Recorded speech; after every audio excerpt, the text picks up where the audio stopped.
வணக்கம் மக்களே. தமிழக அரசு வெளியிட்டுள்ள மிக மிக முக்கியமான ஒரு அறிவிப்பை தான் நாம் பார்க்க போகிறோம்.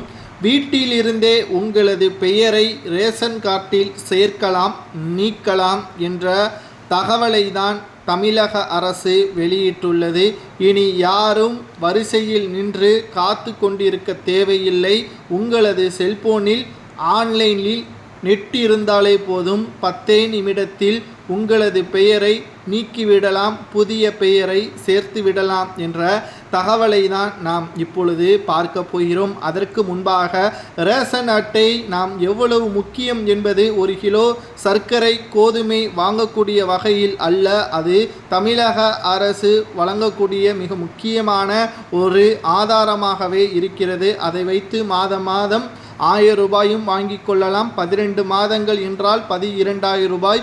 2 கிராம் தங்கம் வாங்கி கொள்ளக்கூடிய வகையில் அந்த பணம் சேமிப்பும் தமிழக மக்களுக்கு தற்பொழுது பயன்படக்கூடிய வகையில்தான் அமைந்திருக்கிறது. இந்த வேளையில்தான் சில ஆதார் கார்டு மூலமாக குடும்ப அட்டைகளில் பெயர் இல்லாத காரணத்தினால் அவர்களுக்கு வழங்கக்கூடிய 1000 ரூபாய் தடை செய்யப்படக்கூடிய வகையிலும், ஆதார் கார்டு மற்றும் பெயர் மாற்றங்கள் இல்லாத காரணத்தினால் அவர்களுக்கு 1000 ரூபாய் வழங்குவது மிகப்பெரிய ஒரு கஷ்டம் என்றும் அறிவிப்புகளையும் நாம் இதற்கு முன்னால் பார்த்திருந்தோம். ஆனால் தற்பொழுது உங்களது பெயரை மாற்றுவதும் உங்களது பெயரை நீக்குவதும் மிக மிக எளிமையாக மாறிவிட்டது. முதலில் tnptsgovernment.com என்ற இணையதளத்திற்கு செல்ல வேண்டும்.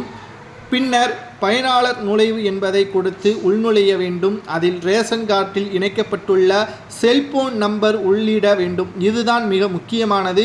செல்போன் நம்பரை உங்களது ரேஷன் அட்டையில் இணைக்கவில்லை என்றால் மிகப்பெரிய ஒரு பாதகமாகவே மாறிவிடும். அதற்காகவே 2 நாட்கள் நகராட்சிக்கு நீங்கள் அலைய வேண்டிய ஒரு சூழலும் ஏற்படலாம்.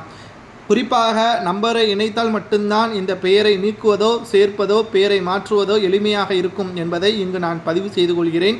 பின்னர் பெயரை இணைத்த பிறகு கேப்சா குறியீடு அங்கு கொடுக்கப்படும். அதை நாம் அப்படியே பதிவு செய்ய வேண்டும். அதற்கு பிறகு பதிவு செய்யப்பட்ட செல்போன் எண்ணுக்கு ஒரு OTP வரும். அந்த OTPயை அப்படியே அங்கு செலுத்த வேண்டும்.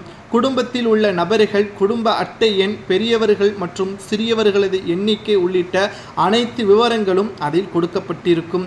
மின்னணு அட்டை தொடர்பான சேவைகள் என்று இருக்கும். அதில் உறுப்பினர்களை சேர்க்கவா அல்லது அதில் பெயரை மாற்றவா என்ற ஒரு ஆப்ஷனும் அதில் இருக்கும். அதில் உங்களுக்கு எது தோதுவாக இருக்கிறதோ, உங்கள் விருப்பம் என்னவாக இருக்கிறதோ அதை செய்ய வேண்டும்.